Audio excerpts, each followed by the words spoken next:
E aí pessoal, tudo bem? Eu sou Renato Sapiro, advogado de formação, esportista nas horas vagas e pai do Olivia e do Mike, que são a minha grande paixão. Sou sócio fundador da Sapiro, uma consultoria de RH focada nos mercados jurídico, compliance, tax e áreas correlatas. E esse é o Direito de Resposta, um raio-x do mercado jurídico. Sejam muito bem-vindos.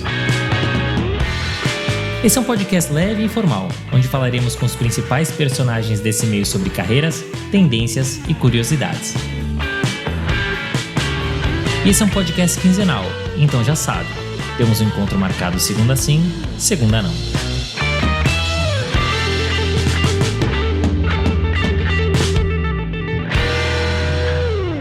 Ele é economista de formação, ex-atleta profissional, treinador de vôlei e pai do Bruno, da Júlia e da Vitória.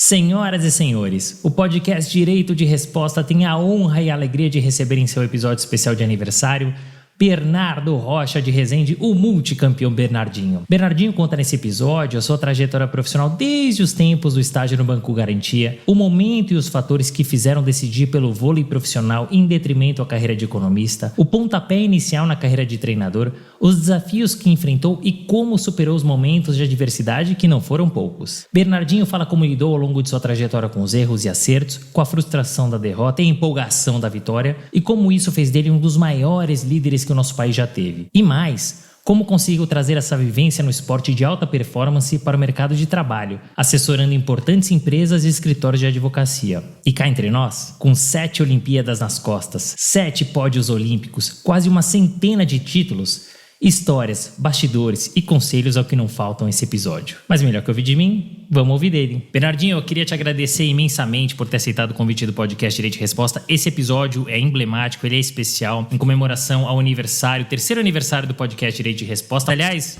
Felipe, sobe aí a música de aniversário.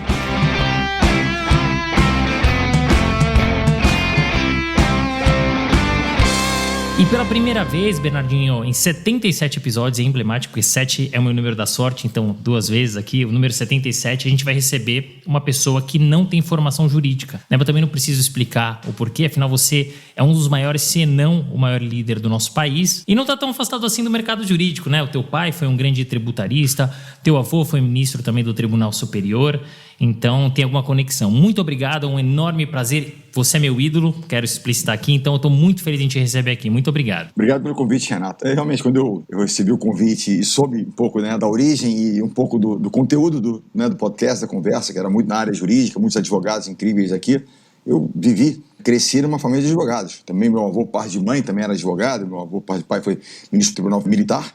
Meu bisavô foi um grande também jurista, meu pai, meu irmão é. E a minha filha mais velha, tem o Bruno, que é mais velho, depois tem a Júlia, de 21, começou estudando Direito, mas migrou para administração, que ela é mais empreendedora. E eu achei que eu fosse até para o Direito. Meu pai dizia, não, vai fazer alguma outra coisa, etc e tal.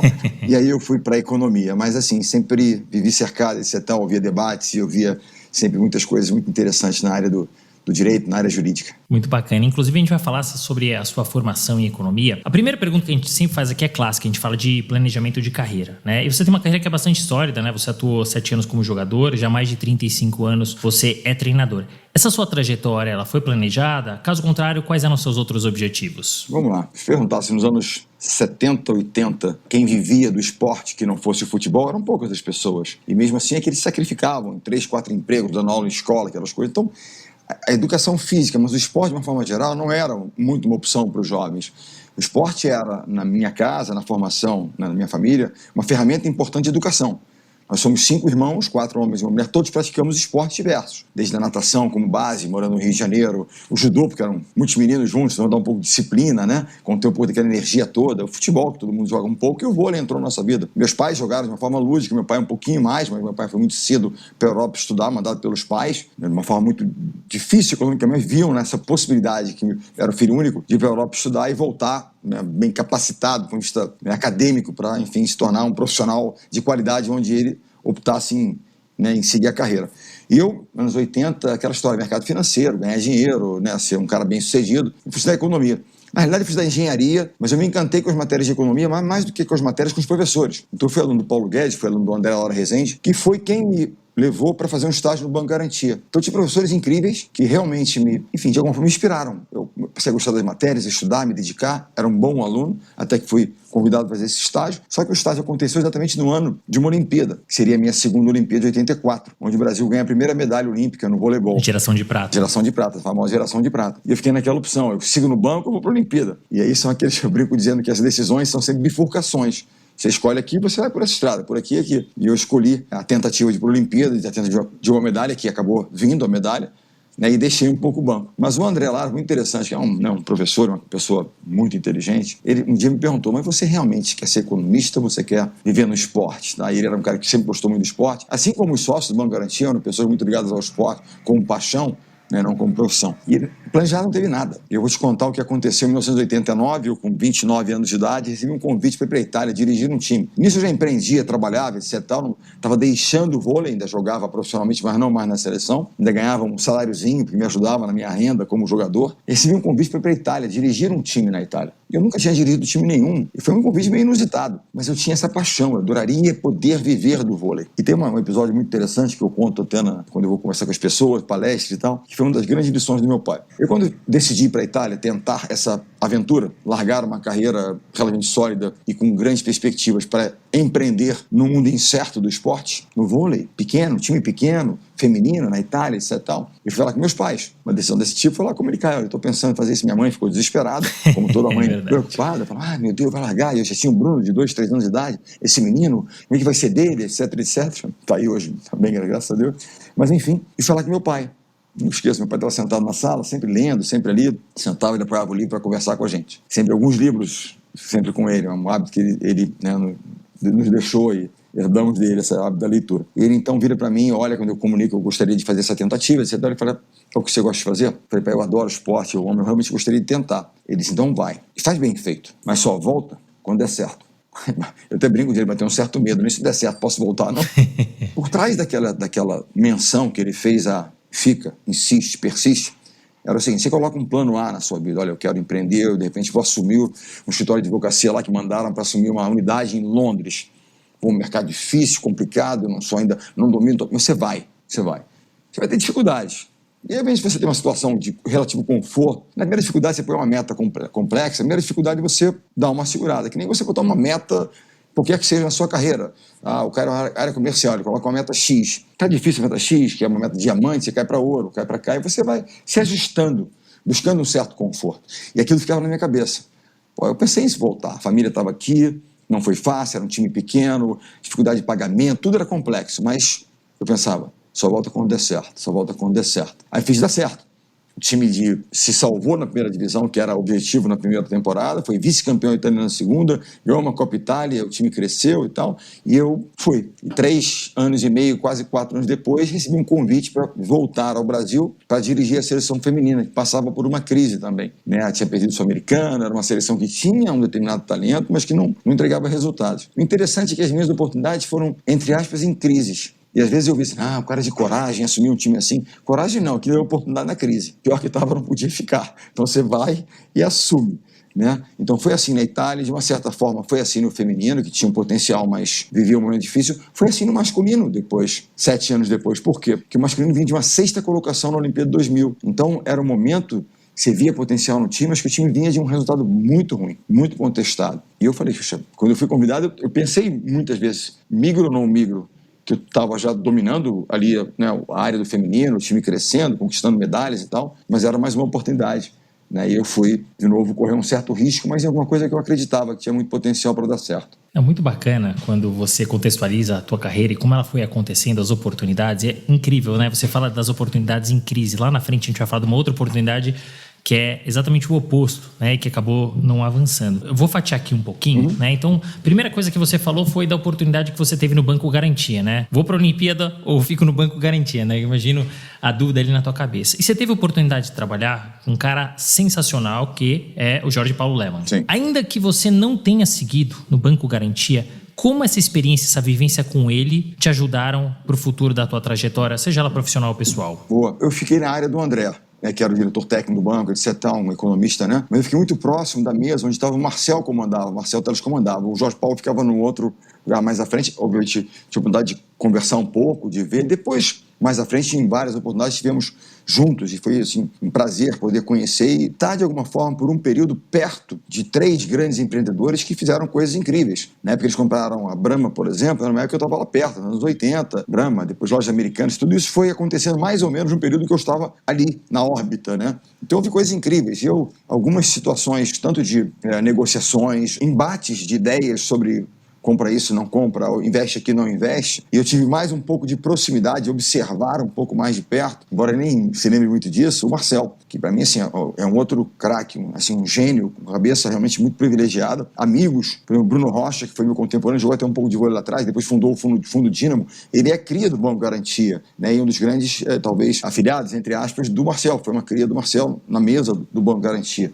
Então, eu tive a oportunidade de conviver por um tempo, mas de criar laços com pessoas de grande destaque no mercado financeiro, e não apenas financeiro, mas também se para olhar na economia real, não apenas, né, na questão financeira. Quando eles compram empresas, eles passam a atuar, né, na economia real, indústrias e tal, que é o caso da Ambev, a Bembev, etc e tal, lojas americanas e outros mais. Mas, enfim, depois, como treinador, eu tive de voltar, seja para palestrar, para participar de eventos e reencontrar, né, tanto o Jorge Paulo, quanto o Marcel, quanto o Beto, em vários eventos. Eu digo a você, todas as vezes foram oportunidades enriquecedoras, que pessoas que tinham, né, uma visão de construção, de equipes, de meritocracia, de fazer a coisa acontecer, de hard work, né? Cultura de excelência, de fazer tudo da melhor maneira possível. Aquilo, para mim, era muito alinhado com aquilo que eu acreditava e que tentei implementar, né, sem ter tanto conhecimento, nos ambientes onde eu acabei liderando. Porque meus times, eles eram são medidos permanentemente, então, eficiência, né, meritocracia, trabalho duro, valores, né? Eu digo sempre isso, muitas vezes a pessoa tecnicamente ela é muito boa, mas se não estiver alinhado com nossos valores e de alguma forma a gente contrata muitas vezes por questões técnicas e demite por questões comportamentais. Isso acontece demais em todas as áreas, né? Eu já tive várias histórias de advocacia, conversando, batendo papo, palestrando e tal. Uma das questões onde há muito talento, e nos escritórios há pessoas talentosas, é a questão de egos, né? Muitas vezes. Então, como é que você lida com isso tudo? Então, assim, ao longo do tempo, eu tive a oportunidade de encontrar e conhecer pessoas que tiveram que lidar com o mesmo tipo de situação, embora em áreas diferentes, com as quais eu tive que lidar ao longo da minha carreira, né? Seja na seleção feminina, na seleção masculina, nas equipes que eu dirigi.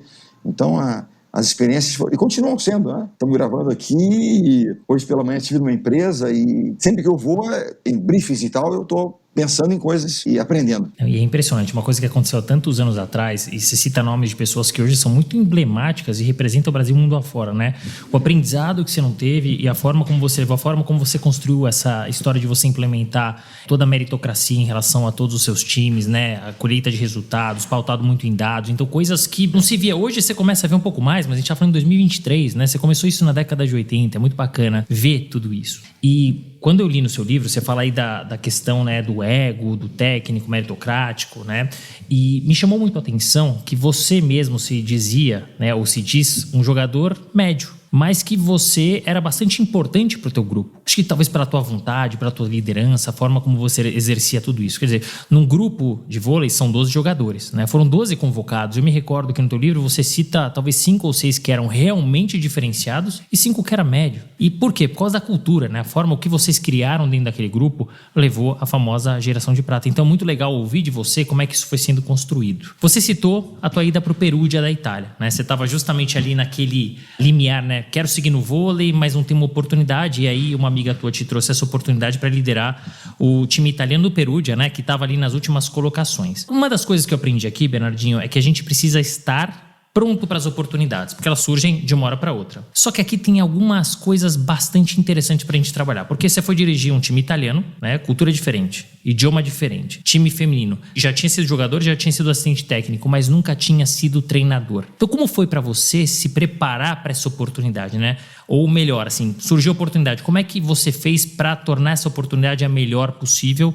E como disse o seu pai, só volta quando você vencer. Olha, você sabe que uma época pré esse convite, eu estava trabalhando, eu sou sócio de um restaurante chamado Deli Tropical. Tem uma pequena cadeia no Rio de Janeiro, abrimos em São Paulo, no Shopping Vila Olímpia, etc. Tal. Sócios incríveis, pessoas maravilhosas. Então, realmente é um grupo fantástico, onde eu aprendi muito sobre liderança, sobre formação de equipes, né, num outro ambiente, mas foi de grande aprendizado. E eu me lembro que no escritório lá, junto com os sócios, junto até com o controlador do grupo, que é um grande amigo, Paulo Antônio, eu às vezes ficava, né, que terminava ali, eu ficava no papel desenhando estratégias, coisas que eu pensava do vôlei. Ele dizia, poxa, que interessante isso aqui, ele gostava do esporte, eu fazendo, eu ainda jogava um pouco. Como eu era capitão de equipe, eu tinha sido assistente técnico e tal, tinha um quê de técnico. Esse convite não surge do nada. A minha amiga Dulce Thompson, que me convidou, ela falou, eu vou chamar esse cara porque ele é gente boa, eu gosto dele. Não, tem alguma coisa nele que me chama atenção para essa atribuição de liderar um time. Porque como capitão, Perfil, né? é um certo perfil, sabe, de comando, de orientação e tal. Eu brinco dizendo que eu jogava menos, porque eu era reserva, etc. e tal, e eu estudava mais.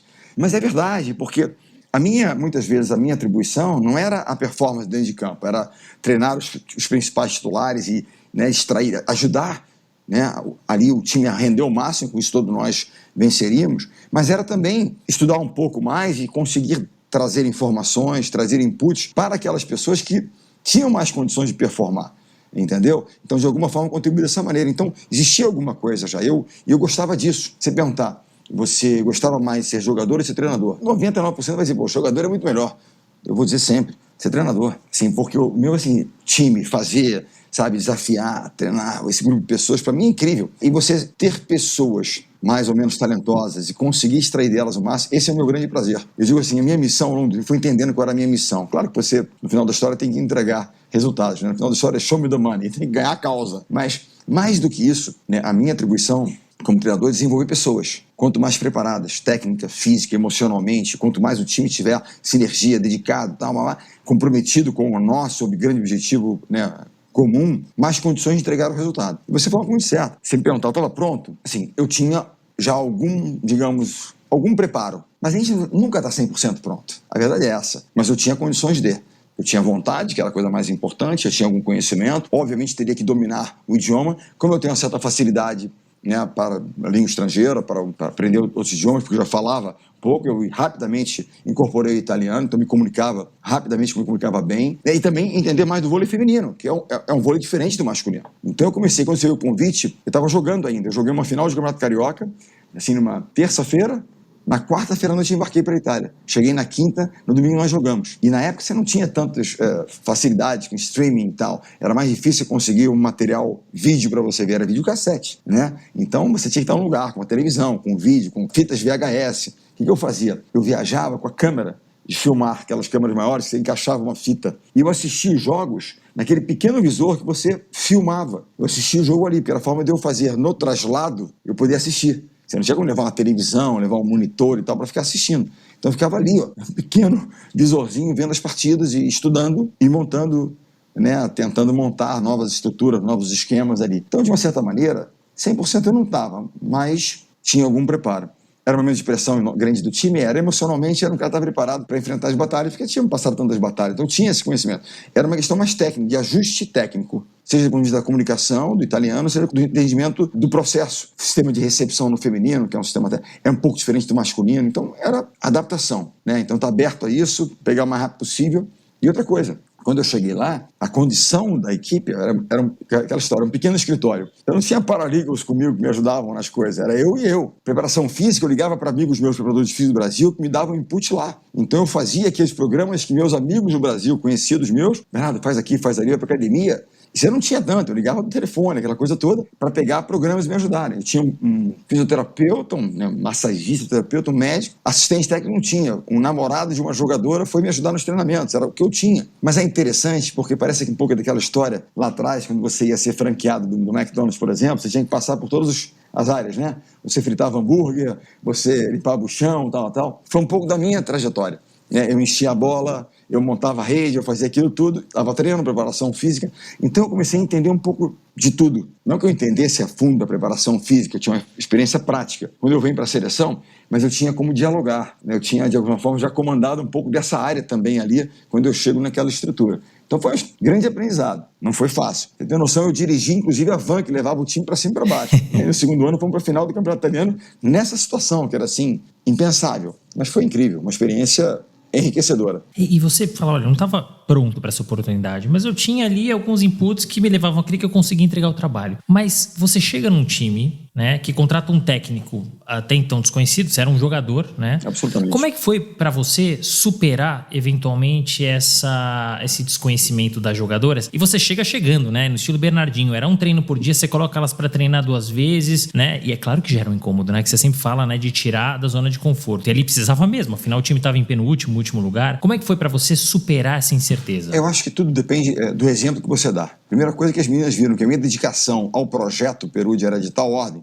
eu deixo a família aqui e mergulho no projeto Perugia. 2 vezes por dia treinando, era o primeiro a chegar, fazia, estudava, vinha com propostas, treinava, ficava mais com elas, uma, outra e tal. Não foi sempre simples, né? Até para você poder entender e conhecer as jogadoras. Tinha jogadoras de 16 anos, tinha jogadores de 30 anos, você tinha um misto de coisas, não tinha nem número de 12, nós éramos 9, 10, não mais do que isso. Então tudo era mais, eu acho que, primeiro, os resultados começam a aparecer com 12 dificuldades. Só o fato delas sentirem esse progresso, essa evolução, o resultado seguinte, fala, poxa vida, isso aqui está dando certo, isso aqui vai. E próprio, a confiança delas, na repetição do treinamento, gestos técnicos, elas sentirem, né, é aquela história, uma certa área que você não domina bem, você passa a estudar, se dedicar, você começa a dominar aquilo, isso também é um fator de motivação.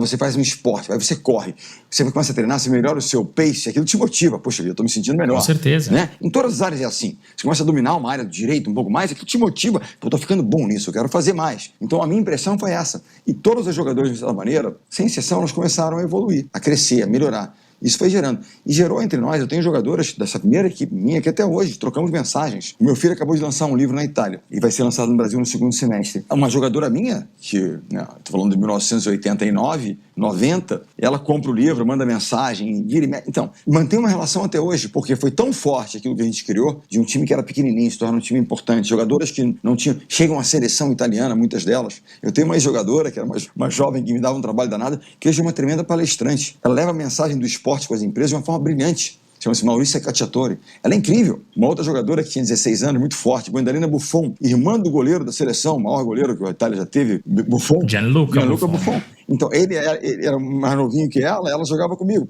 Então, fui desenvolvendo uma relação de confiança, elas viam essa dedicação, né? Então, isso ficou desde então. Olha que interessante.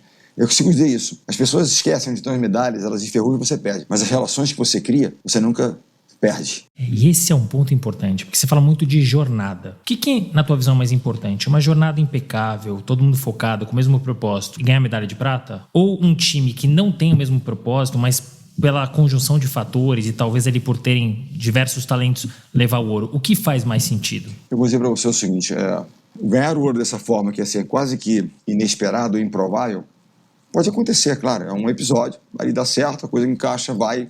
Mas isso gera sustentabilidade? Isso é perene? Não. Se você não tiver fundamentado sobre pilares, que são os valores fundamentais, olha, nós privilegiamos o coletivo em detrimento do individual. Nós somos um time que lutamos por isso aqui, não pelo nome que está nas costas. Temos um propósito muito claro, que é nosso. Acreditamos que o trabalho, a dedicação e tal, que é o que depende de nós, quanto talento você tem, você não controla. Mas o quanto dedicação você coloca no processo, você controla. Então, se esses valores, né, se eles estiverem ali, estiverem alinhados, e você, por algum motivo, ficar com a prata, mas isso vai construindo algo que gera o que? A consistência. Você parar a história da seleção, nesses 16 anos, entre 2001, que é o ano pós-Sydney, até 2016 no Rio de Janeiro, né? A consistência é algo que, sem paralelo... Impressionante. Sem paralelo no mundo do voleibol, não sei se em outros esportes, com certeza não existe. Mas não é porque nós éramos a 5ª, 6ª colocação no mercado, né, no ranking, em 3 anos atingimos a liderança e nunca saímos da liderança, porque é somatório de resultados. Mesmo ganhando a prata, você ganhava a prata na Olimpíada, mas ganhava a Liga Mundial, ganhava aqui, então você ia sempre, pelo acúmulo de resultados, se mantendo na liderança. E concluímos, né? Então foi essa consistência. Será que nós tivéssemos aberto mão dos nossos valores, desalinhamento qualquer, e eventualmente ganho medalhas, uma medalha aqui, outra ali, será que essa consistência teria acontecido? Eu acho difícil, porque não é o momento. São os valores que determinam a cultura que se estabelece. Eu tive essa oportunidade de como disse a você, de estar em vários escritórios bacanas de advocacia, pessoas que eu admiro muito. Então. O que mais me impressiona é quando você percebe que existe uma cultura muito forte. Os grandes, né, as grandes bancas, se ela tem algo interessante, eu vejo até para o escritório, né, do meu pai, do Dr. Gilberto Luacan, antes de tudo é a cultura. As pessoas param e olham, tem valores muito claros que remetem àquelas pessoas. Então eu acho que se pessoas quando olham e atribuem, né, valor àquilo, tem a ver com os valores, né, que foram vivenciados, foram, né, permanentemente defendidos. Porque, afinal de contas, falou de liderança. O que é o líder? O líder é fundamentalmente guardião de valores. Você pode negociar com as pessoas que trabalham com você o horário, vamos negociar essa estratégia, acho que não está boa aqui e ali, mas você não negocia valores. Você não vai negociar integridade, honestidade, respeito, não negocia, ponto. Então, a partir do momento que você permite transgressões, não, mas tudo bem, a gente fez aqui, mas a gente conseguiu um ouro, veja bem, legal, mas será que isso gera consistência? Será que realmente vale a pena? Né? Então, eu acho que a gente foi construindo algo, se a gente para e olha, eu vejo que o reconhecimento das diversas gerações e talvez o trabalho do voleibol tem muito mais a ver com valores do que especificamente com um ouro aqui, ou um ouro ali, ou outro lá. É muito mais com o que passava, trabalho, né? As pessoas, não, trabalho duro, time, os caras brigavam, se cobravam, mas tinha um espírito que ultrapassava ali e vinha para as pessoas, né, vinham com prazer aquilo, vinham uma certa inspiração ao ver aqueles times lutarem por alguma coisa, sabe? Acho que isso aqui é o bacana da história. E a gente vai falar mais, mas talvez até por isso, a gente está falando de 2001 para 2017, são 16 anos. Então, ali no começo você pegou gente que se aposentou logo na sequência e novos talentos foram sendo formados e moldados. Por quê? Porque você tinha uma cultura forte, você tinha uma metodologia, uma forma de trabalho. Se você não tem isso, e os escritórios a mesma coisa, por isso que a cultura é tão importante. Não adianta você querer trazer o melhor talento do mercado, você tem que trazer o melhor talento com o perfil DNA do teu escritório, a mesma coisa o time, né? Não adianta trazer um desagregador. E talvez, Bernardinho, trazendo o exemplo do futebol, talvez por isso o PSG não ganha nada, né? Porque você tem lá inúmeros talentos, mas eles têm a cultura do clube. Eles pensam em equipe. Não parecem ter. Assim, é difícil de fora, mas não parecem ter. E certamente, com tanto talento juntos, se tivessem, teriam consistência e resultados. E um time como aquele que ganhar apenas o campeonato francês, com todo respeito, não está. Não é equivalente. O investimento feito não corresponde. O resultado não corresponde ao investimento feito. Eu acho que trazer os melhores, sim, desde que eles sejam os certos. Exato. Se a pessoa não tiver a cultura, o DNA do seu escritório, do time, não vai dar certo. Tem que ter o DNA, tem que ter. Né? Então, sempre falo assim. Eu tive que tomar decisões difíceis eventualmente, mas tinha a ver com desalinhamento de valores, para poder defender aquilo que era o mais importante, que era a cultura. Então é o que tem que ser feito. A liderança, quando a gente fala de humildade, que eu acho que é uma das coisas mais importantes, a humildade que nos faz entender que nós não somos, nós apenas estamos. Nós precisamos dos outros. Que as pessoas começam a achar que não, são, né, insubstituíveis, ou são... Não. Ter a humildade na medida certa, não é falsa modéstia, ou, né, subserviência. Não. Eu preciso das pessoas. Ninguém é bom em tudo, né? Eu preciso de times, eu preciso de gente do meu lado, etc, tal, para fazer, tal. Então, uma série de coisas. E eu gosto de citar muito uma figura, eu sempre falo isso, mas é uma figura linda, que o Jim Collins, professor de Stanford, ele usa num dos seus livros, quando ele fala de liderança, que ele fala que o líder nível 5, que é o nível mais alto da liderança, que ele categoriza em níveis da liderança, o nível 5 é o mais alto. Que ele fala que grandes times, grandes empresas, que são as from good to great, se tornam great, elas têm uma liderança nível 5. Quais são as duas características dessa liderança nível 5? A primeira é uma energia de execução incrível, querem realizar, fazer, construir, parece algo infindável. Quando eu olho para grandes empresários, os caras com 80, 90 anos querem fazer mais, construir, inovar, tal, acho isso incrível, essa energia que as pessoas têm. E o segundo ponto é a humildade. E ele usa uma imagem que é muito legal, que eu gosto de usar para as pessoas, até para as pessoas refletirem, líderes refletirem sobre isso. Quando há um êxito, estamos lá no escritório, ganhamos uma causa incrível. O que o líder faz? Ele olha pela janela e reconhece a importância do seu time. Pô, se não fosse pelo Renato, por ele, por ela, não teríamos entregue esse resultado, não teríamos conquistado isso que a gente conquistou. Então ele vê fatores externos e reverencia e reconhece o valor do seu time. Quando há um percalço, uma falha, uma derrota, ele olha para o espelho. O que eu poderia ter feito diferente? Ele não aponta dedos. Esse é realmente o líder. O anti-líder é aquele que na vitória fala, mas eu também, eu sou o cara, né? E aponta os dedos na derrota. Pô, mas o time não fez o que eu determinei, como se determinasse alguma coisa, entendeu? E você não... É sempre culpa de alguém. Então, acho que essa figura da janela do espelho, para mim, é algo muito importante. E ao assumir isso, né, as pessoas veem que você está mais do que nunca comprometido com eles. Porque eles serão os agentes lá que vão estar na quadra fazendo. Mas você vai tutelar, cobrar, fazer... Líderes cobram e cuidam. Mas a gente cobra, mas eu cuido. E protejo no seguinte aspecto, não. Porque vão ser criticados, todos nós seremos. Né? Eu pergunto, quem nunca perdeu uma partida de vôlei? Só quem não jogou. Quem nunca perdeu uma causa? Quem nunca defendeu nada. Eu nunca perdi uma causa, que eu nunca fui num tribunal defender nada, não vou perder. Então vai acontecer. Então, assuma a responsabilidade, aprenda e persevere. Aprenda. Se você não assumir responsabilidade, continuar atribuindo, não porque o juiz interpretou, porque o mercado, não porque o árbitro, desculpa. Se você não assumir a sua parcela, você nunca vai aprender. E o mais grave é não aprender e persistir naquele erro. Perder de novo pela mesma razão.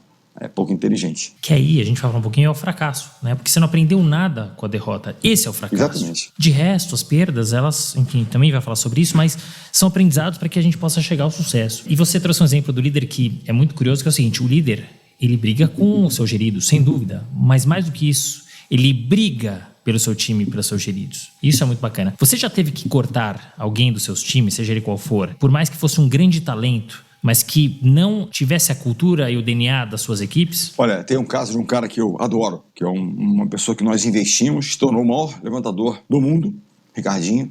Adoro, tem uma relação. Mas num certo momento, ele se afastou daquela nossa essência.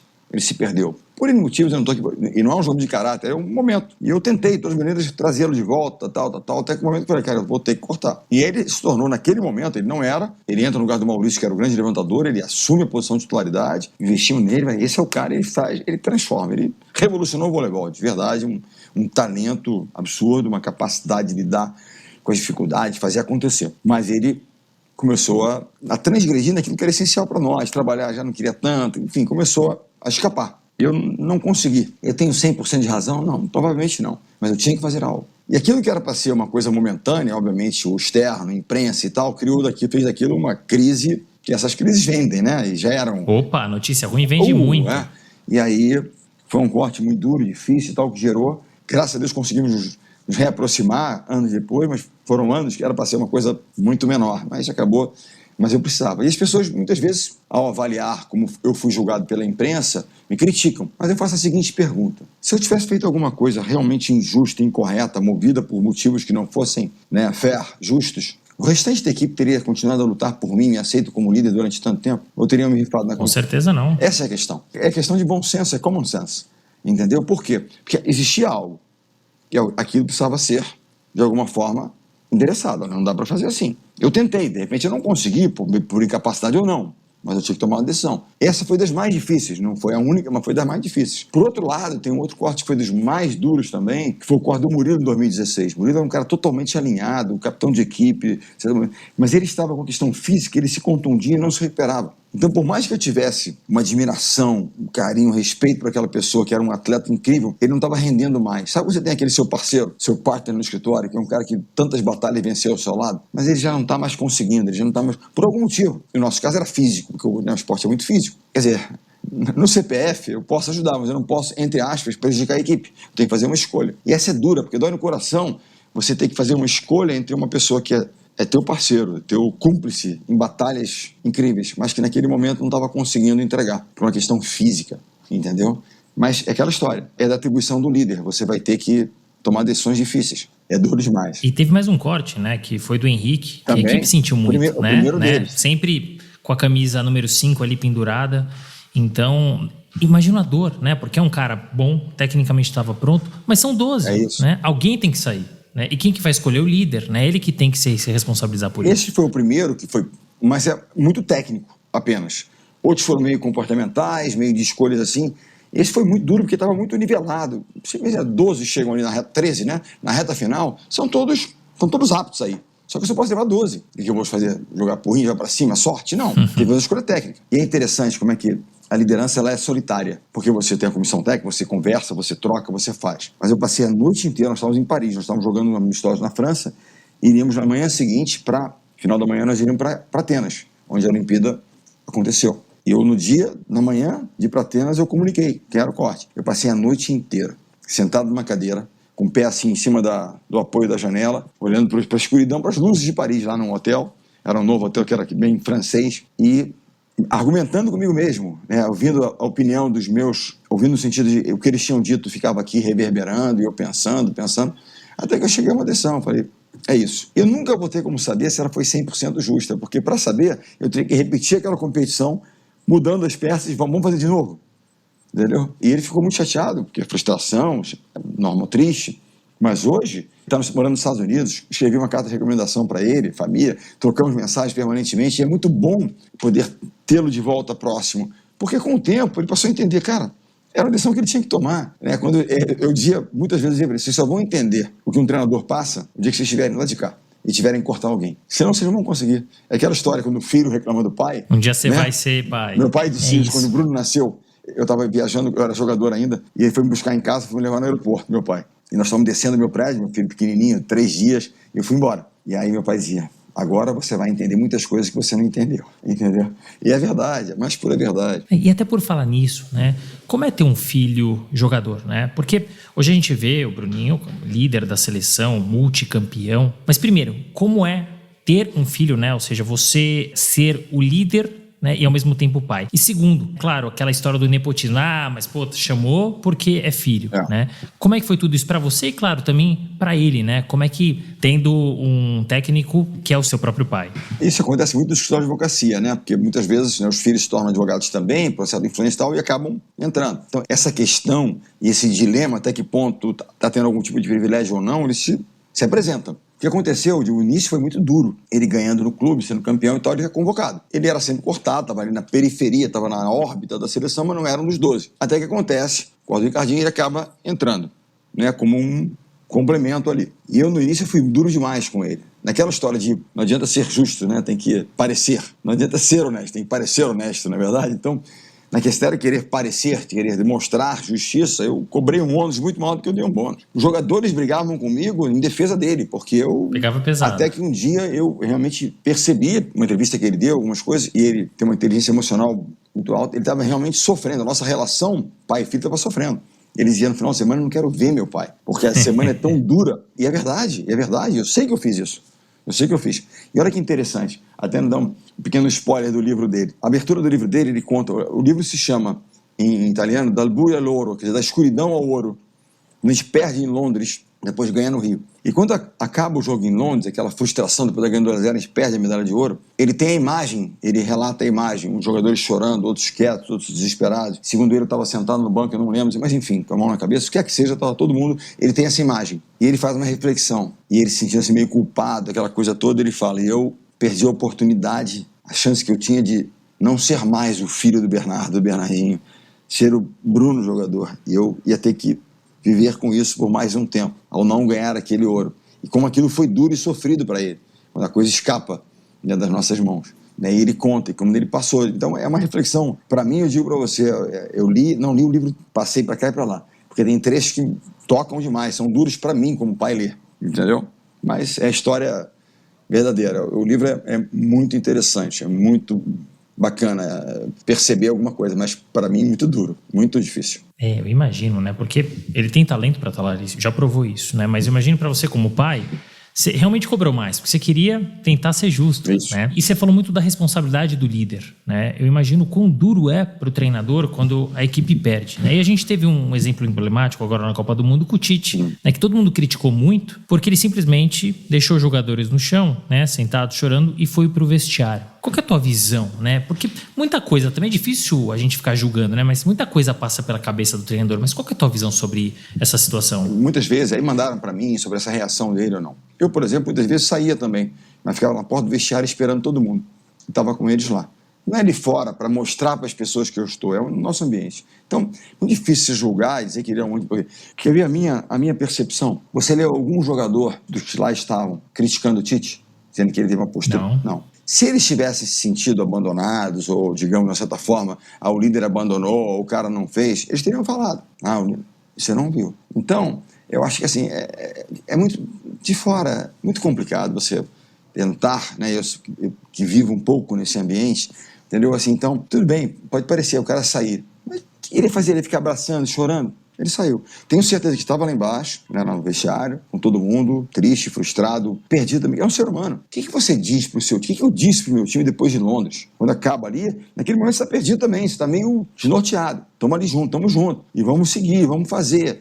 Não é o que você vai dizer, é o que você vai fazer. A única coisa que eu disse para ele é o seguinte, eu vou estar aqui amanhã, e depois de novo. Nós vamos tentar e nós vamos aprender. E nós seguimos. 4 anos e ganhamos o ouro depois. É aquela história. E é tão duro, porque você parar e pensar, eu me lembro que eu encontrava o Flávio Canto, você vê como é que as coisas são. O Flávio, se você não sabe, o Flávio Canto, ele é neto do Dr. Gilberto Ulloa Canto. Olha, eu não sabia. Tá vendo? A nossa ligação é familiar, a gente é irmão, porque o Dr. Gilberto, avô dele, junto com meu pai, o Ulloa Canto, Rezende Guerra, meu pai era o Rezende. Então, eles criaram, o Dr. Gilberto com meu pai, com você, criaram o escritório, Ulloa Canto e Rezende. Depois virou Ulloa Canto, Rezende Guerra. Então, nós temos essa ligação familiar. Ele dizia, Bernardo, eu tenho uma medalha de bronze olímpica, e sou um medalhista olímpico e tal. Você ganha uma prata, parece que foi um desastre. Mas sabe por quê? São as expectativas. Você imagina assim, você tem um escritório que tem um percentual de vitórias incrível. Quando você perde uma causa, você não ganha prata, você perde ouro. As expectativas... Diferente do bronze. Exatamente. E as expectativas que você vai criando são de tal ordem que as pessoas esperam sempre aquilo. Então, assim, você tem que lidar com a pressão de... Não chegar à final, então, no caso do vôlei ali, num certo momento, era catastrófico, entendeu? Afinal, era o mínimo exigente e olhe lá se não vier. Você andava na rua com medalha de prata, assim, com a conquista da prata, pedindo desculpa para as pessoas. Ia ser engraçado, né? Mas tragicômico, mas é verdade. Mas eu acho que isso é coisa engraçada. Eu não sei como é que é pro europeu, pro americano, mas é coisa de brasileiro isso, né?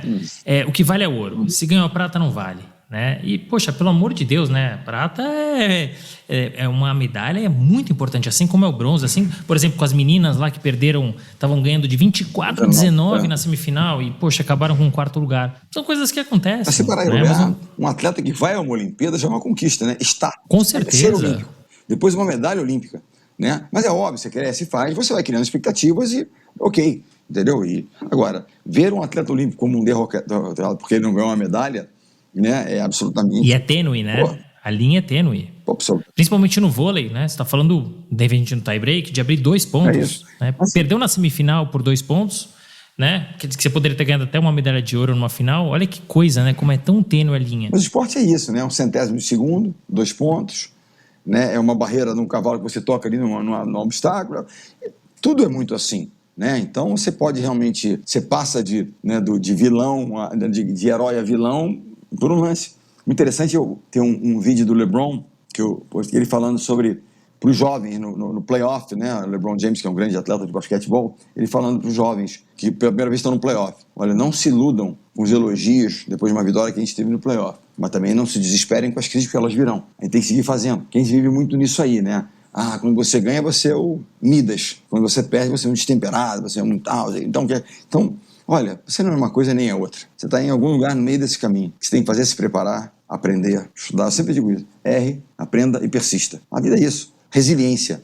Dá com os nãos. Sucesso tem a ver com 2 pilares. Disciplina e resiliência. Disciplina que eu tenho que estudar, eu tenho que ler, eu tenho que melhorar e tal. Tenho que fazer. E resiliência que é lidar com os nãos. Porque vai ter frustração, vai ter não. Como é que você lida com isso? Você aprende, se fortalece, parte melhor? Ou você se abate, tal, esmorece e se entrega? É uma coisa ou outra. E até é legal você trazer esse exemplo da NBA, porque recentemente a gente teve uma entrevista que foi dada, eu vou falar só o primeiro nome, porque o segundo eu não vou conseguir falar, que é do Giannis, do Bucks. Né? E ele respondeu uma jornalista, né, que questionou ele se a temporada havia sido um fracasso. Depois eles perderem de 2 pontos, serem eliminados no playoff. Ele falou que não foi um fracasso, né? Que na verdade foi um passo rumo ao sucesso, né?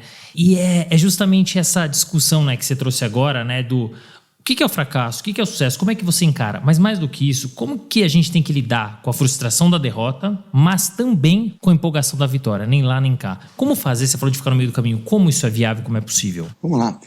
As pessoas muitas vezes, como motivaram um time depois da derrota? Eu falei assim, um time que tem os valores de competir, de melhorar, esse que eu chamo de learning mode on, que você está sempre querendo aprender, nunca perdeu o espírito de aspirante, que tem isso. Quando ele perde, a gente volta no dia seguinte, olha, você avalia o porquê e tal, você vai treinar e vai melhorar. Muitas vezes a grande dificuldade é lidar com pós-vitória, com pós-êxito, onde você é reverenciado, onde tal. E a tendência, eu chamo das armadilhas de sucesso, se colocarem no caminho desses vitoriosos, ela é enorme. Você começa a relaxar, se acomodar, já não quer mais, né? Por isso dessa máxima que a gente fala, aos campeões do desconforto. Eu começava a trazer o treinamento para mais cedo, exigir um pouco mais. Eu falo assim, será que o grande advogado estará disposto a fazer aquele sacrifício que ele fez, a estudar, se dedicar tanto, como ele fazia antes? Não, vou deixar alguém fazer, depois eu vejo aqui e tal. Peraí, se você não estiver disposto a pagar o preço, né, a continuar crescendo e fazendo, em algum momento você não vai crescer mais e alguém vai passar, porque tudo isso é dinâmico. É a excelência, que a gente fala da excelência, é um alvo móvel. O que era excepcional aqui já não é mais, tem que estar sempre em evolução, crescendo, melhorando. Então, lidar com esses 2 vilões da derrota e da vitória, né, primeiro, desenvolver resiliência. Perdeu, o dia seguinte volta, vamos trabalhar, vamos fazer e vamos embora. E assim, se tem alguma coisa que eu não sou bom em muita coisa, as pessoas confundem, não sou. Eu sou bom numa coisa, Renato, não desistir. Perdemos, pode ser amanhã de manhã cedinho eu vou estar lá. E vou ser o primeiro a chegar. Eu vou chegar antes de todo mundo. E hoje à noite, quando você imaginar que você vai estar frustrado, pensando, eu vou estar estudando. Quando nós perdemos uma semifinal olímpica em 96, nós perdemos para Cuba, com as meninas. em Atlanta. Depois teve briga, aquelas coisas. 3-2, né? 3-2, um sufoco.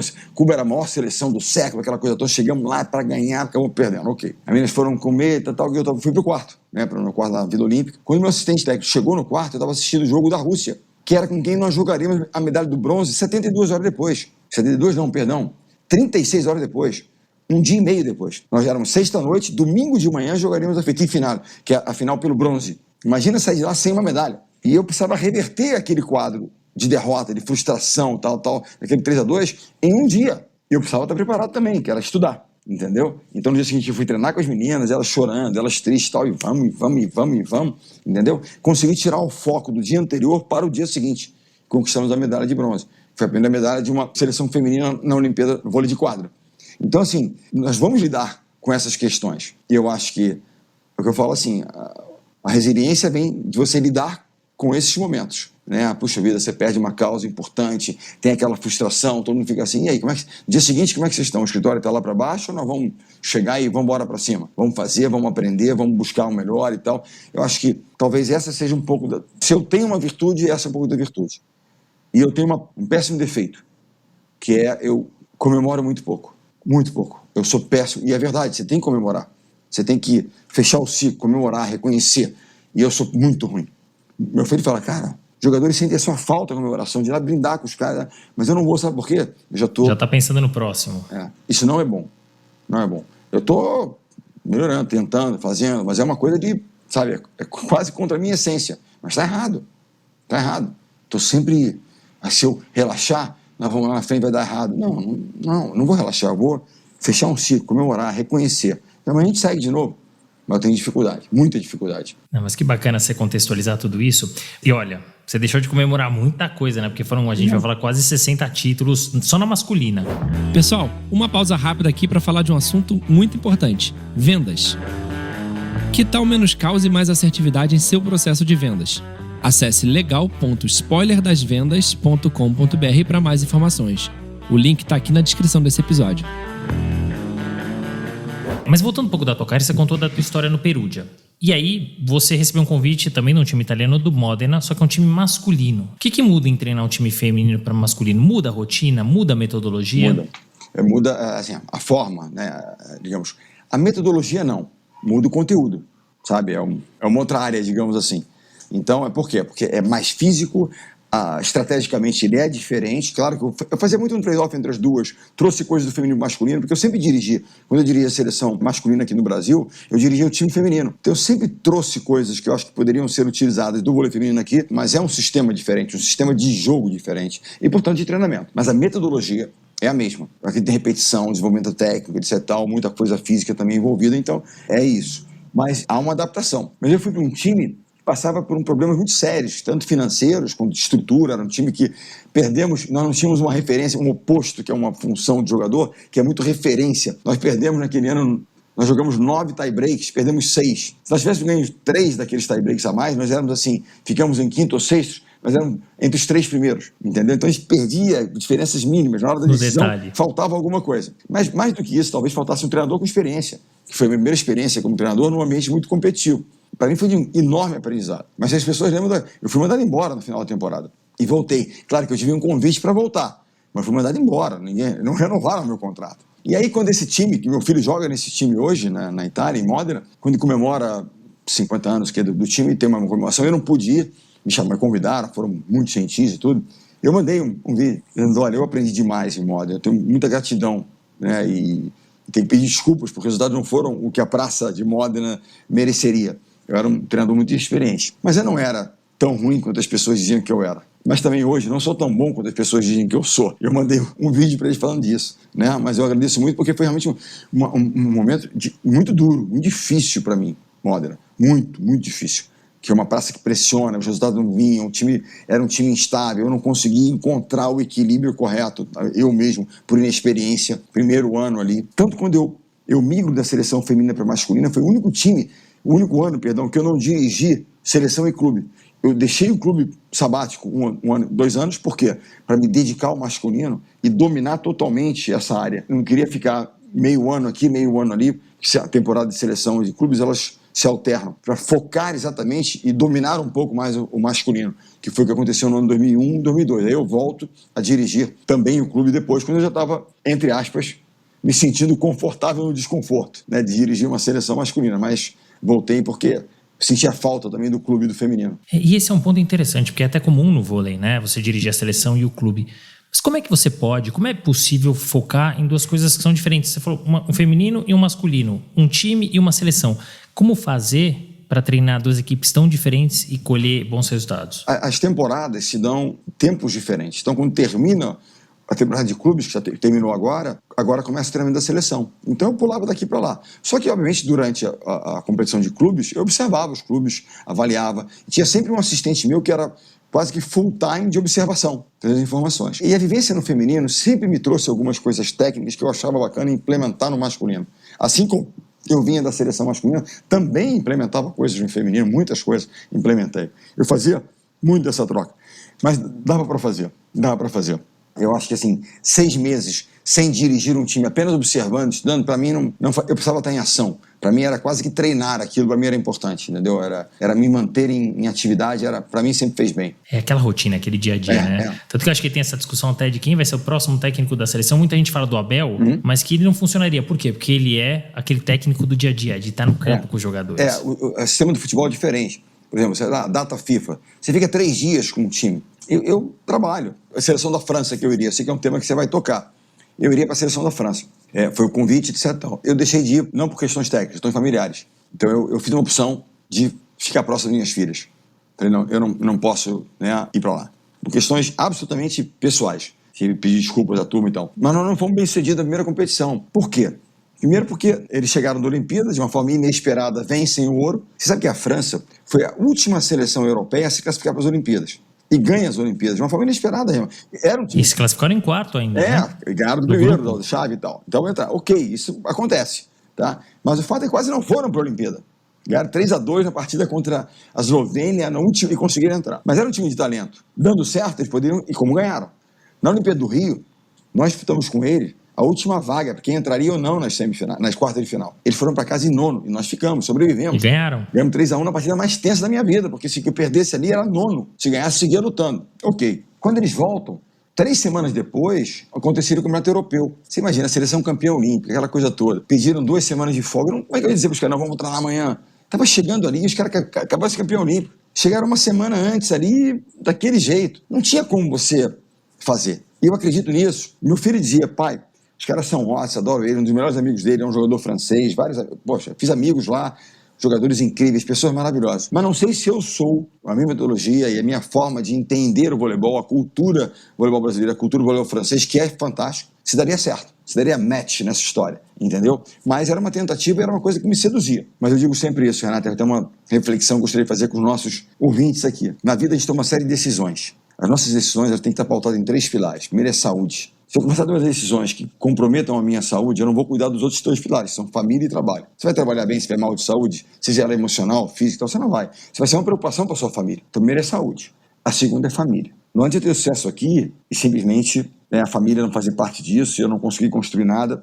Porque elas têm, por mais que não estejam, tem que sentir parte de um projeto vitorioso. Eu costumo dizer que a foto mais linda que eu tenho da minha carreira é uma foto das minhas 2 filhas abraçadas com o Bruno dentro da quadra, depois de 2016, na final, elas abraçadas, encaixadas nele, chorando, de emoção pela vitória. Porque elas sentiam parte daquilo, família. E o trabalho, que é tão importante para todos nós. Mas tem que ser nessa ordem, não transgrida na ordem, porque você vai pagar um preço. E quantos de nós transgridem na ordem? Deixa para lá a saúde, daqui a pouco está com a saúde comprometida em função do excesso de trabalho ou de um desequilíbrio. E sobre equilíbrio, tem uma reflexão interessante também. Tão difícil a gente falar do equilíbrio, né, entre profissional e pessoal. E ele é uma coisa que para mim ficou marcado. Uma reflexão de uma pessoa que ele diz o seguinte: talvez o equilíbrio esteja em você conseguir ter o mesmo entusiasmo quando você sai de manhã para ir trabalhar, para ir treinar, para estudar, e você volta para casa para estar com a sua família com o mesmo entusiasmo que você saiu. Quando você vai entusiasmado e você vem entusiasmado, você está em equilíbrio. Para a gente pensar. Muito bacana, um bom pensamento mesmo. E você trouxe já a resposta à pergunta que eu ia fazer, inclusive, sobre a seleção francesa, muito pautada em família, porque seria a primeira oportunidade, né? Você sempre assumiu times em crise, né? E seria o primeiro time que está no ápice, você assumir uma seleção campeã olímpica.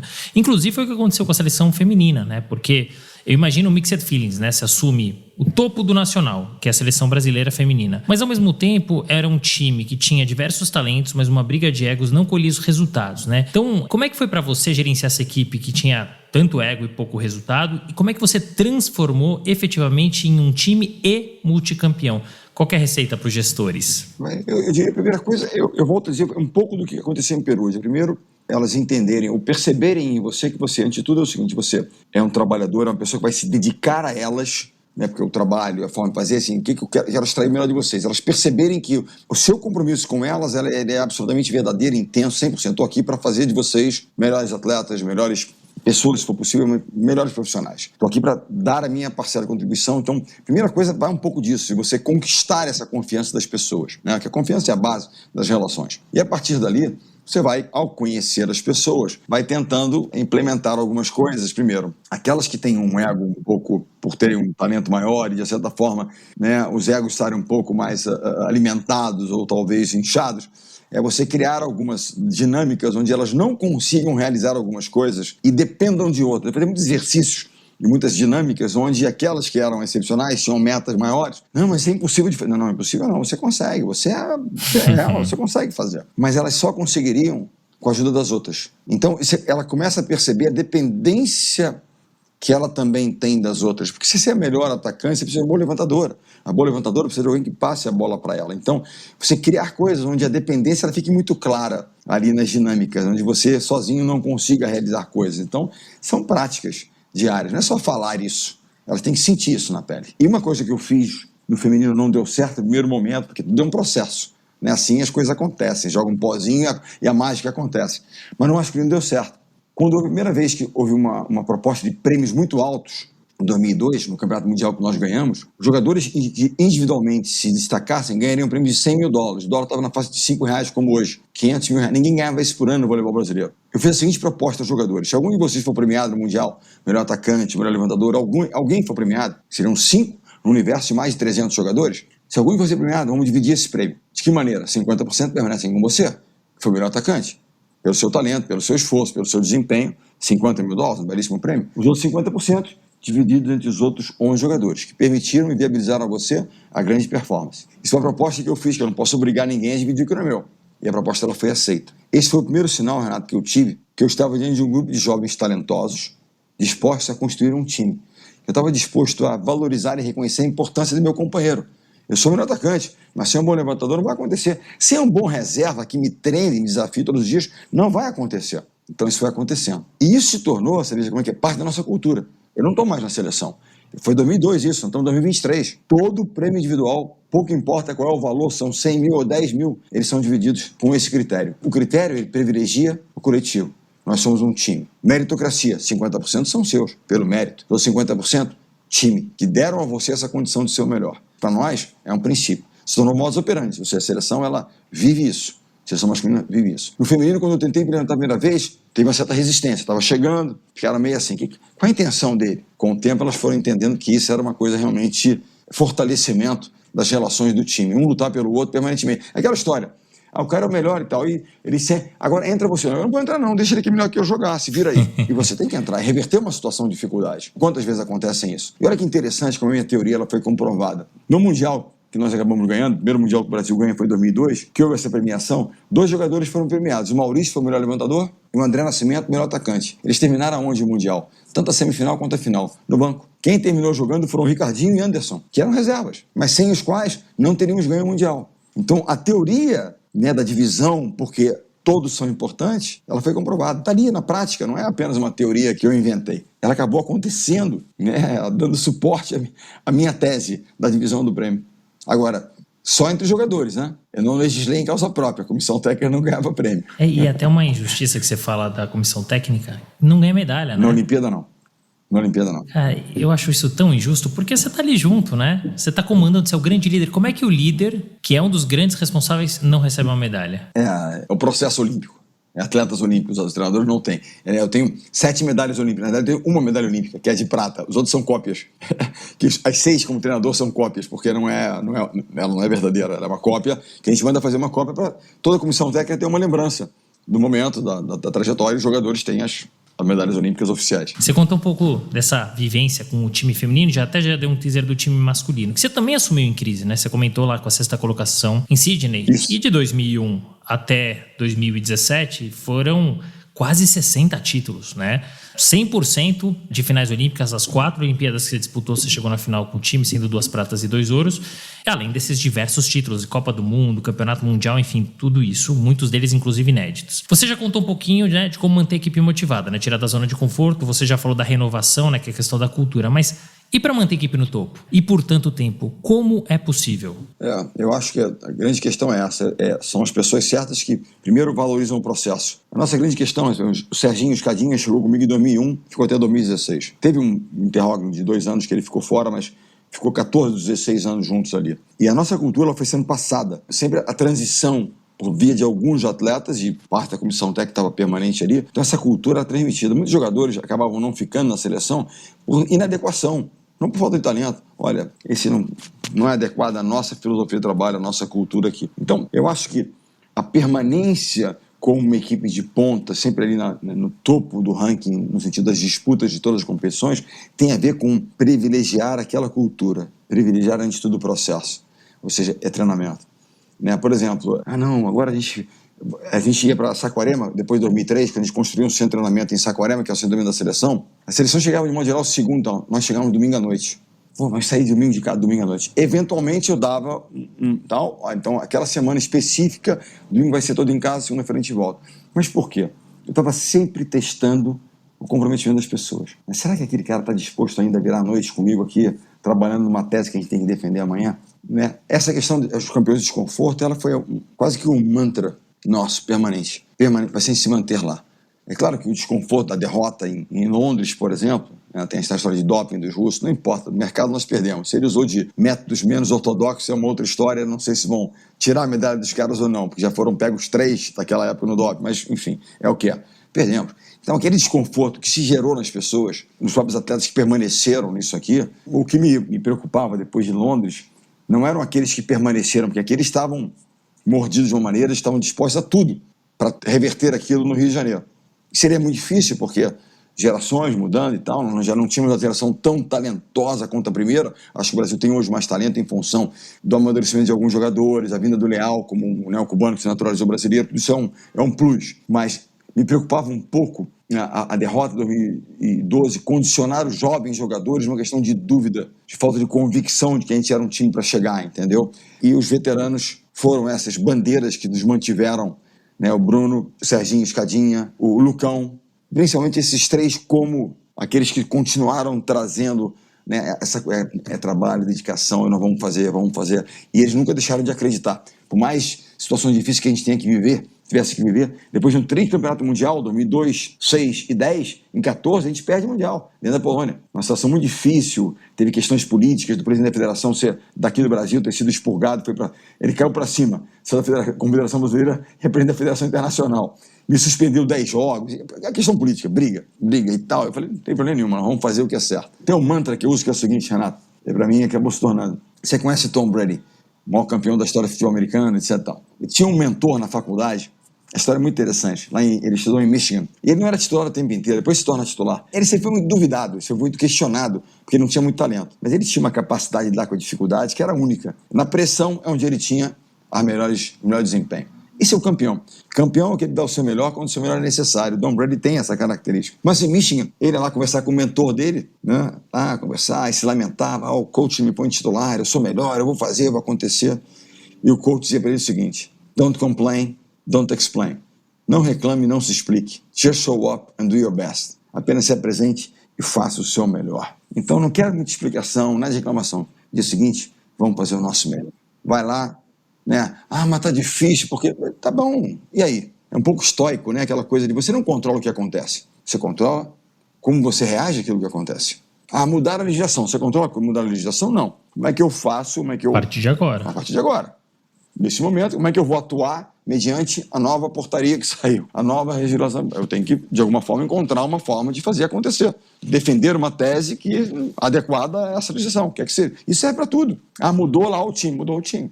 E a gente tem que se ajustar e fazer a coisa. O jogador se machucou. Ou eu sento e choro que ele se contundiu, ou vou buscar uma solução para aquela limitação do momento. Ponto. É simples assim. Por falar em legislação, mudança de lei e soluções, tem uma questão bastante sensível e polêmica, né? A gente falou de times femininos, a gente falou de times masculinos, mas a gente encontra agora muitos atletas transexuais atuando por times femininos e acabam colhendo resultados e batendo diversos recordes. Como fazer para lidar com essa situação, né? Que muitas vezes não parece justa, mas ao mesmo tempo o que você vai fazer com esse atleta? Qual é a sua visão? Do ponto de vista técnico, o esporte ele não pode permitir injustiças. O doping é uma forma de você conseguir o resultado de uma forma unfair, injusta, incorreta. Se a questão do transgênero, ele tem uma capacidade, né, no caso ele migra do sexo masculino para o feminino, e ele tem uma capacidade física maior, as pessoas às vezes elas personificam muito. Quer dizer, existe um órgão de pessoas que legislam, isso é legal, isso não é legal. Temos que respeitar aquilo que é legal. Agora eu acho que tem que haver um debate maior sobre isso e criar alguma forma de incluir essas pessoas, mas que não gere nenhuma situação de injustiça para aquelas pessoas. Para, eventualmente, meninas, mulheres que vão perder a oportunidade em função de uma maior capacidade de atletas transgêneros, né? Mas criar uma condição para que esses atletas tenham aonde disputar, né? O esporte, onde elas possam praticar o esporte e disputar. Agora, não podemos permitir que injustiças acabem acontecendo. Agora, a pessoa atribui, porque, olha, não sou eu que legislo, não sou eu que eu faço. É legal, é feito? Está tudo certo. Agora, acho que o debate ele tem que ser mais aprofundado, ele tem que ser correto e não personificar. O que me preocupa nos dias de hoje é que qualquer opinião que se dê sobre qualquer assunto mais delicado e tal, as pessoas elas não debatem, elas não argumentam. Elas simplesmente atacam e desqualificam. O que eu mais gostaria, eu digo sempre o seguinte, se amanhã eu sento num debate sobre um tema qualquer e alguém me convence de algo que eu não sei, eu vou adorar ser convencido por um argumento, cara, aprendi algo novo que eu não sabia. O problema é que a gente não tem hoje espaço para debater nada. Tudo é atacar e desqualificar o outro. Ou categorizá-lo como um óbico, alguma qualificação óbvio, de qualquer maneira. Cara, eu acho isso de uma limitação, de uma incapacidade, e isso aqui, na minha opinião, é o que tem que ser combatido, né? Você poder debater de forma correta, justa, fair, com argumentos. Então, quando não tem argumento, muito complicado. Porque não é justo. Bom, o que não é justo? Vamos colocar na mesa o que é justo e o que não é justo. Então, esse é um tema delicado, que eu acho que tem que ser debatido com coerência, sem de forma alguma excluir pessoas. Pelo amor de Deus, zero questões pessoais. Mas eu acho que a gente tem que buscar justiça nas coisas. Para essas pessoas que querem um espaço para poder atuar, poder se expressar no esporte, sim, mas que isso não gere algum tipo de situação injusta a pessoas que têm uma qualificação física menor. É simples. É simples observarmos que é uma questão. Não é simples a solução, eu concordo. Mas nós precisamos buscar uma solução que seja fair, que seja correta, que seja justa. Para todo mundo, né? E eu acho que no final do dia o que está faltando é diálogo, e não é só aqui não, é mundo afora. A gente está vivendo a história da rede social, do cancelamento, você fala uma coisa, você é X, você é Y, você é Z, está faltando debate, discussão, e aí sim a gente chega numa solução. Dessa forma, discussão, briga, você é isso, você é aquilo, a gente não vai achar uma solução. Não, e nós vivemos hoje num mundo que é muito complicado, eu vejo assim, um pouco, né, as mídias sociais e tal, né, tem todo o algoritmo. Então, eu acho muito ruim o do algoritmo porque ela te leva para um lado onde você, de repente, demonstra ter uma certa crença, uma certa tendência aqui. Então, ela te empurra sempre lá. Então, você acaba não vendo muito uma ideia diferente da sua. Então, você não consegue avaliar muito, porque você está sempre aqui. Então, você está, digamos, defendendo e solidificando uma certa posição, o que não é bom. O que é bom é você poder ouvir o outro. A grande questão é assim, você já viu algum curso de escutatória? Tem curso de oratória muito por aí, não tem? Tem. Já viu algum de escutatória? Nenhum, zero. Por quê? Porque as pessoas não escutam, não ouvem. Elas simplesmente essa linha e desqualificam os outros e ponto final. E o que é pior, desqualificam, quer dizer, qualificam desqualificando. Elas atribuem à pessoa alguma coisa e ponto final. Ponto final. E outra coisa, ai de você se não se posicionar. As pessoas querem que eu me posicione em tudo. Porque o Bernardinho, se eu não entendo do tema, por que eu vou me posicionar? E as pessoas, de repente, não, eu gosto do Bernardinho, ele falou isso, mas eu não entendo. É arrogância da minha parte querer me posicionar em algo que eu não conheço. Amanhã eu falo sobre legislação lá, tributária e tal. Olha, fala com meu pai, que não está mais aqui para falar, mas eu não entendo o tema. Não, mas seu pai, você é um cara qualificado, desculpa. É arrogância da minha parte querer fazer. E muitas vezes as pessoas querem que você se posicione. Mas será que se posicionar de uma forma diversa daquilo que ela acredita, ela quer que você se posicione ou não? Ela quer que você se posicione da forma como ela acredita. A favor dela. Se for uma ideia contrária, aí já não vale. Então, isso aqui é muito ruim. Tempos difíceis mesmo. Tempos difíceis. Enfim, que a gente possa superar. E o esporte, que sempre foi uma área do embate na quadra, etc, nas piscinas, nas pistas e tal, e que se parar e pensar, o esporte apurou guerras.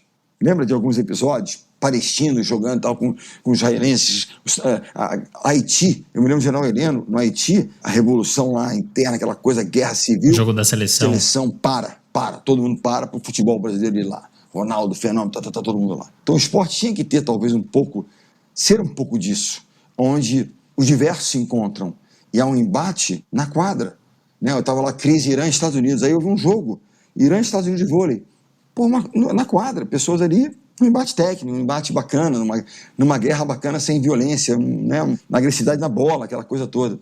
Deveria ser um espaço para isso. E é um espaço muito democrático. Você não escolhe as pessoas pela religião, pela opção sexual da pessoa, pelo gênero dela, no sentido de o que é que seja. Você escolhe aquela pessoa que vai lutar do seu lado, pela raça, pela cor, pelo que é que seja. Não, ele é meu parceiro. É interessante que eu fui um menino criado na Zona Sul do Rio de Janeiro. Eu aprendi a conviver com todo mundo porque foi um ambiente onde eu cresci. Que vi um menino da comunidade, vi um menino da favela, vi um menino daqui, de lá e tal, e nós, amigos, nos tornamos amigos, né? Brothers in arms, irmãos em armas, porque a gente lutava juntos, entendeu? E meu pai queria que eu praticasse esporte para isso, para você ter essa vivência toda. E a gente está limitando tudo isso, né, para essa mesma coisa né, o mundo está vivendo. É isso, e o esporte, que deveria ser essa válvula de escape, infelizmente, nem vamos entrar nessa questão que é muito polêmica, mas as pessoas estão misturando as coisas, né? E estão envenenando o esporte, que é justamente o que deveria ser a válvula de escape. É isso. Chega de polêmica, vamos voltar, que a gente está chegando, infelizmente, no final do episódio, mas vamos fechar um pouquinho da tua carreira. Porque você explicou aqui nesse episódio com maestria o que é fracasso, o que é aprendizado, né? Então por que os profissionais de tanto sucesso, eles têm receio de contar os erros que eles cometeram ao longo da sua carreira? E sendo você um profissional de sucesso, você pode nos contar algum erro ou erros que você cometeu ao longo da sua carreira e como você agiu ou corrigiu? Cara, eu cometi tantos erros, diversos erros. Seja de escolha de pessoas, seja de opções erradas aqui e ali, decisões tomadas, intensidade excessiva em certos momentos, para acreditar que era forma. Então, eu errei muito. E eu digo sempre, errar na forma é admissível, mas não na intenção. Se a pessoa que está do teu lado nota que há a intenção de, aí você perdeu a confiança daquela pessoa. Então, eu digo, meu próximo livro, tenho um material, muitos erros vão estar lá, muitas decisões que eu acho que foram equivocadas. O que são erros exatamente? Né? É aqui a história do Gianni, né? Quando ele fala sobre a questão foi um fracasso? Aprendi muito. Então é o seguinte, foi um erro. Ok, eu poderia ter feito diferente, mas naquelas condições que eu conhecia naquele momento, era a decisão mais acertada, que depois se revelou um erro. Mas eu aprendi no pós. Antes eu não tinha como ter aqueles dados, eu tenho agora após a ação ter sido executada. Né? Então, assim, o mais importante, e uma coisa que a gente tem que tentar quando a gente fala, não, o erro, empreendedores erram, consertam, quer dizer, você criar a possibilidade do erro. E a gente, de modo geral, a gente fala que a gente cria, mas quando há um erro a gente vai e pune. A gente vai e se mantém. Peraí, calma. Quando você pune demais, restringe mais a possibilidade da pessoa tentar, e ao tentar ela pode errar, você começa a cercear o quê? A inovação, a tentativa, né, de algo tal, porque ela tem medo de errar e ser punida. Então, assim, a gente tem que realmente entender até que ponto está preparado e tal. E aconteceu um erro, é do processo. Aprendeu? Seguimos. Então é algo que nós, eventualmente, como líderes de equipes, temos que ter. Então eu digo assim, foram muitos. Escolhas erradas, de opções equivocadas. Cara, eu acho que fui intenso demais aqui, eu fui duro demais ali, às vezes eu fui brando demais. Então, assim, eu estou sempre... Agora, eu nunca cobrei de alguém ou exigi de alguém algo que eu não tivesse disposto a fazer. E sem me colocar, em primeiro lugar, como responsável pela história. Entendeu? Então, acho que isso, de uma certa forma, dá legitimidade para... cara, legal, tal, e ele assume como... Porque, em última instância, a responsabilidade é nossa. Um colaborador, um atleta, tal, ele pode cometer um erro, mas quem é que escalou? Quem é que treinou? Quem é que orientou? Foi o líder. Portanto, é nossa, em última instância, a responsabilidade. Então, assim, o livro ele vai trazer muito desses temas. Né? Com meu filho, eu errei muito, mas também acertei muito. Mas como é que você... Uma experiência tão divina, lidar com pessoas, como é que você não erra com pessoas? Não tem como. Você vai, tentativa e erro, vai, ajusta, aprende, muda um pouquinho, e é um aprendizado permanente. E eu acho que você foi cirúrgico, assim, errar, mas com a melhor das intenções. Sempre. 2, errar, mas aprendendo, né?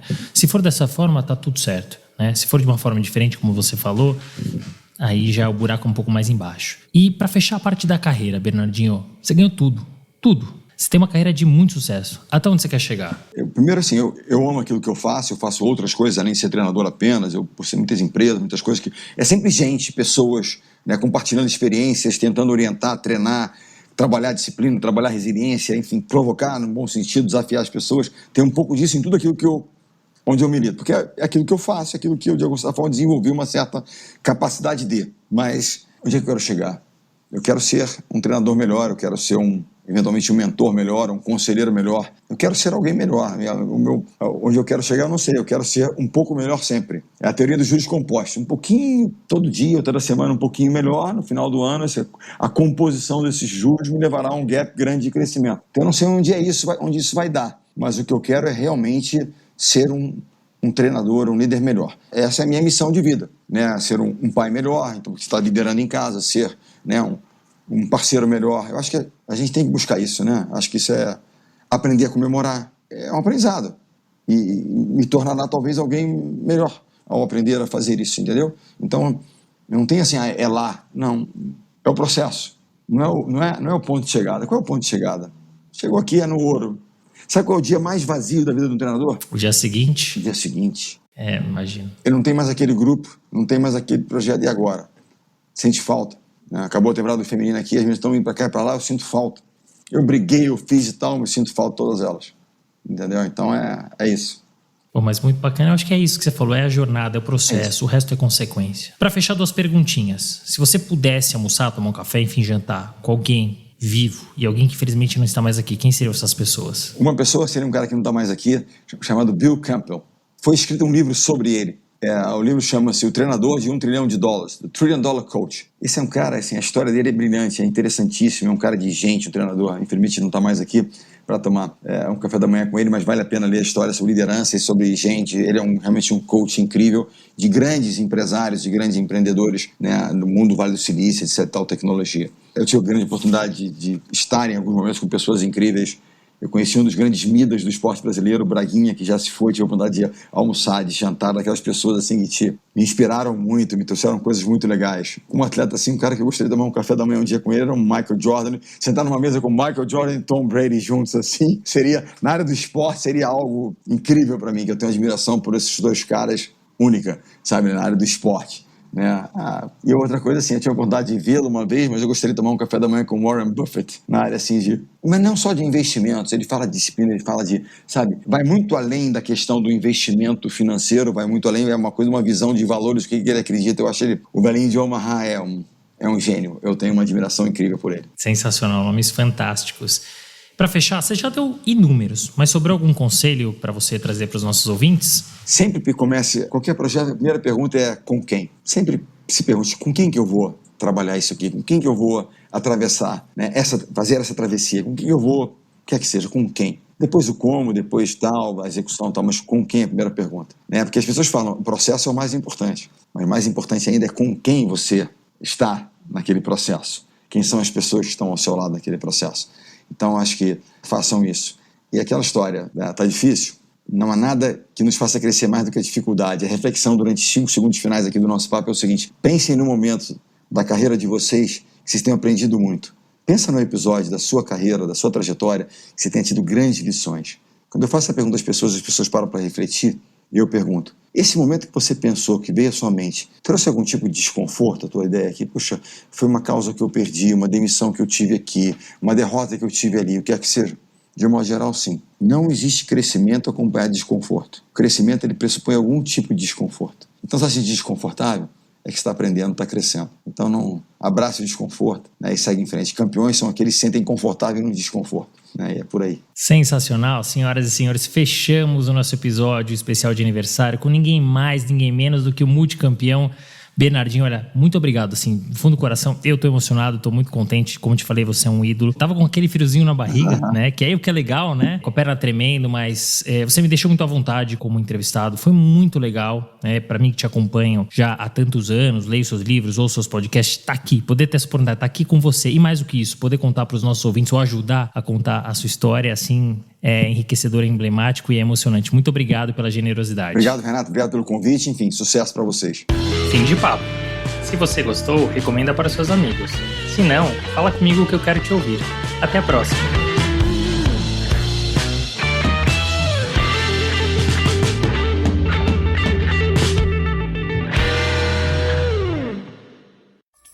Uma produção, voz e conteúdo.